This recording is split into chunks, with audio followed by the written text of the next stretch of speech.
Bismillahirrahmanirrahim. Assalamualaikum warahmatullahi wabarakatuh. Alhamdulillahirabbil alamin wa bihi nasta'in wa ala umurid dunya waddin wassalatu wassalamu ala asrofil anbiya'i wal mursalin sayyidina wa maulana Muhammadin wa ala alihi wa sahbihi ajma'in. Amma ba'd. Salawat serta salam kita curah limpahkan kepada Nabi kita Nabi Muhammad SAW yang selalu kita tunggu syafaatnya hingga akhir nanti, kepada keluarganya dan para sahabatnya serta umatnya hingga akhir zaman. Perkenalkan, nama saya Kunifah dari kelompok 5 dengan nomor NIM 20082030075 dari kelas Perbankan Syariah C semester 4. Adapun tujuan dibuatnya video ini yaitu untuk memenuhi tugas terstruktur mata kuliah Finansial Teknologi. Baiklah, langsung saja saya akan menjelaskan atau memaparkan materi tentang solusi fintech terbaru untuk perusahaan mapan dan konsumen. Materi pertama terdapat perkembangan fintech di Indonesia. Revolusi industri 4.0 sejauh ini telah membawa perubahan signifikan terhadap cara hidup manusia. Revolusi industri 4.0 menerapkan konsep otomatis dan praktis di mana dalam pengaplikasian dilakukan oleh mesin tanpa memerlukan tenaga manusia. Industri fintech di Indonesia menunjukkan perkembangan yang pesat sejak tahun 2018. Pertumbuhan fintech lending di Indonesia jumlahnya semakin besar dan terus meningkat dari waktu ke waktu. Berdasarkan data OJK per 17 November tahun 2021, total jumlah penyelenggara fintech peer-to-peer lending atau fintech lending yang terdaftar dan berizin adalah sebanyak 104 perusahaan. Menurut OJK tahun 2017, perkembangan penggunaan teknologi informasi di sektor-sektor lain, terutama pemenuhan kebutuhan masyarakat dipicu oleh munculnya penggunaan teknologi informasi. Perkembangan sektor keuangan mengikuti perkembangan dari penggunaan teknologi informasi pada sektor jasa transportasi umum, misalnya seperti perusahaan ojek dan taksi online. Beberapa pihak yang mempersiapkan dan menyusun ketentuan terkait fintech yaitu seperti OJK, Bank Indonesia, dan kementerian terkait agar mampu meminimalisir risiko yang mungkin terjadi. Selanjutnya terdapat perkembangan fintech dari sisi konsumen. Penduduk Indonesia yang lebih dari 50% masyarakatnya menggunakan internet merupakan potensi pasar tersendiri bagi perkembangan fintech di Indonesia. Industri fintech saat ini berkembang dengan pesat. Hal ini ditandai dengan semakin banyak berdirinya startup di bidang fintech. Fintech menawarkan berbagai jenis jasa keuangan antara lain seperti peer-to-peer lending atau peminjaman, crowdfunding, payment gateway atau alat pembayaran, dan manajemen investasi. Dari beberapa jenis usaha tersebut, layanan peer-to-peer lending dan sistem pembayaran yang paling banyak digunakan oleh masyarakat. Di Indonesia sendiri, fintech juga telah berkembang meskipun masih tertinggal jika dibandingkan dengan negara lain seperti China, Hong Kong, dan India. Selanjutnya terdapat tantangan fintech. Tantangan utama dari fintech ialah pemahaman menyeluruh tentang pengetahuan literasi dan inklusi keuangan oleh publik. Pengetahuan dasar terkait keduanya harus seimbang jika penggunaan fintech ingin optimal. Dalam konteks ini, malah terjadi selisih yang besar antara literasi dan inklusi keuangan.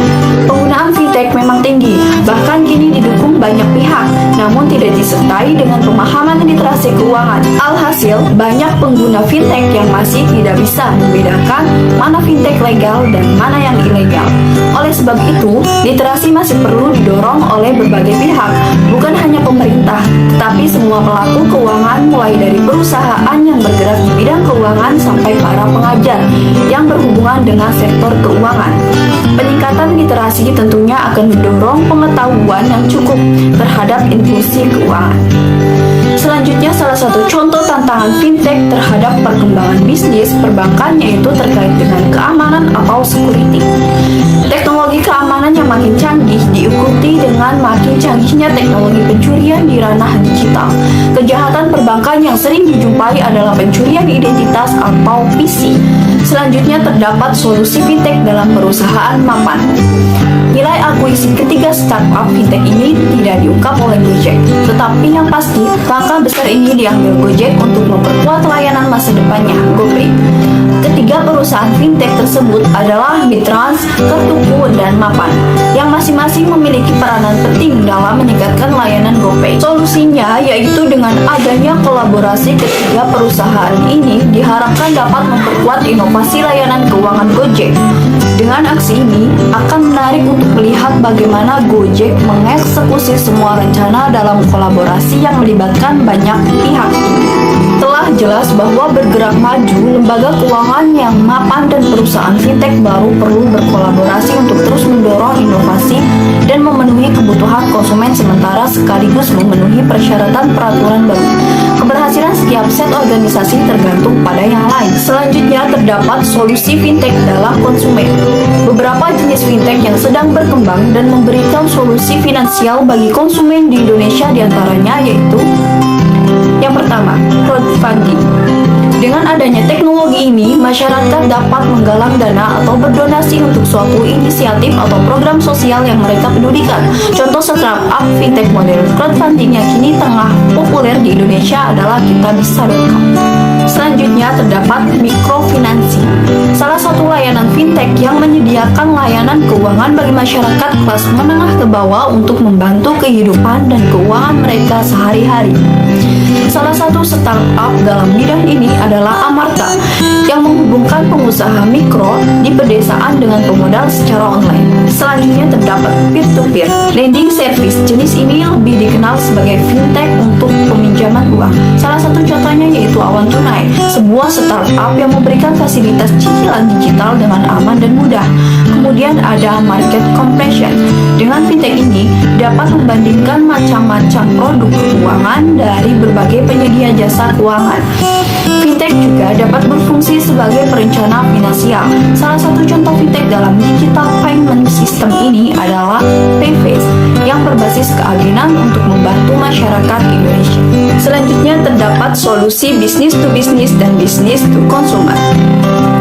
B2B adalah kepanjangan dari bisnis to bisnis. Pengertian bisnis to bisnis adalah transaksi antara institusi bisnis atau perusahaan dengan institusi bisnis lainnya. Bisnis to bisnis menggambarkan transaksi perdagangan antara perusahaan seperti antara produsen dan grosir atau antara grosir dan pengecer. Sedangkan model bisnis B2C atau bisnis to consumer adalah model di mana perusahaan menjual layanan atau produk langsung ke konsumen akhir. B2C adalah alternatif model bisnis to bisnis di mana perusahaan menjual produknya terlebih dahulu ke perusahaan lain, yang kemudian perusahaan itu akan menjual lagi produknya ke perusahaan lain atau pelanggan dengan markup. Perusahaan dapat berupa B2C, B2C atau bahkan campuran keduanya. Sebagai contoh, model e-bisnis martoken delivery. Pada B2B atau bisnis to bisnis, terjadinya hubungan transaksi antara pelaku bisnis dengan pelaku bisnis lainnya melalui media sosial yang dilakukan secara rutin. Dengan model B2B ini akan sama-sama memperoleh keuntungan antara martoken delivery dengan pelaku bisnis yang lain. Sebuah bisnis akan bekerja sama dengan martoken delivery untuk menjualkan kembali produk yang mereka hasilkan.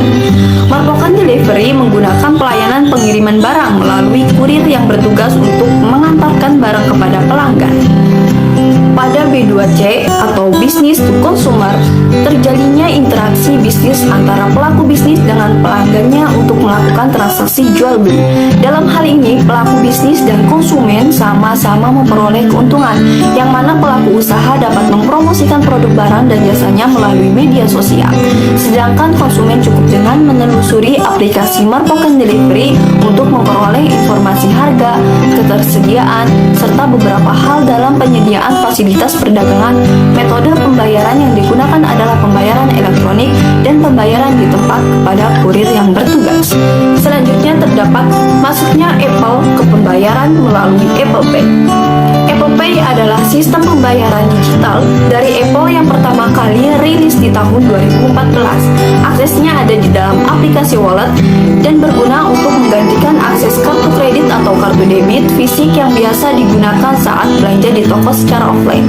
Cara dasar menggunakan Apple Pay adalah mendaftarkan kartu kredit yang digunakan ke aplikasi wallet di iOS. Setelah itu, akses Apple Pay saat akan membayar belanjaan di kasir dengan teknologi NFC di iPhone atau layanan belanja online yang sudah mendukung Apple Pay via web. Layanan Apple Pay menggunakan keamanan tambahan setiap proses pembayaran akan dilakukan. Bisa dengan Touch ID atau Face ID di iPhone, atau masukkan paskode iPhone di mesin pembayaran yang tersedia. Kemudian terdapat perangkat wearable. Wearable teknologi adalah kategori perangkat elektronik yang dapat dipakai sebagai aksesoris, biasanya tertanam di pakaian, ditanamkan di tubuh pengguna, atau bahkan ditaruh di kulit. Perangkat tersebut adalah gadget bebas genggam dengan kegunaan praktis, didukung oleh mikroprosesor dan ditingkatkan dengan kemampuan untuk mengirim dan menerima data melalui internet. Adopsi cepat perangkat semacam ini telah menempatkan teknologi yang dapat dikenakan di garis depan, yaitu adalah IoT atau Internet of Things. Jenis-jenis perangkat wearable yaitu seperti smartwatches, fitness tracker, head-mounted display, smart jewelry atau perhiasan pintar, smart clothing, dan implantable. Selanjutnya terdapat transaksi perbankan yang menggunakan wearable device. Mastercard bermitra dengan Matchmove, penyedia banking as a service berbasis di Singapura, dan Topi Technologies, integrator wearable payment. Ketiganya memperkenalkan tokenisasi dalam sebuah chips kecil dan fleksibel. Tokenisasi dapat dipasang di berbagai perangkat tanpa baterai dan aksesoris, seperti tali jam tangan atau gantungan kunci, dan mengubah menjadi perangkat pembayaran tersentuh yang aman. Pemegang kartu Matchmove dapat menambahkan Matchmove Mastercard ke chips pembayaran dengan menempatkan perangkat wearable atau aksesoris pada perangkat yang terhubung dengan Bluetooth yang dikembangkan Topi Technologies. Setelah mengunduh aplikasi Topi dan mengikuti petunjuk dalam aplikasi, Matchmove Mastercard akan ditokenisasi melalui Digital Enablement Service Mastercard ke dalam chips pembayaran yang aman dari perangkat wearable melalui perangkat Bluetooth. Jadi, perangkat wearable memungkinkan pembayaran seperti kartu nirsentuh atau dompet digital. Pengguna dapat mengetuk perangkat wearable tersebut di terminal pembayaran nirsentuh manapun. Terima kasih, mungkin itu saja yang dapat saya sampaikan, kurang lebihnya saya mohon maaf. Wassalamualaikum warahmatullahi wabarakatuh.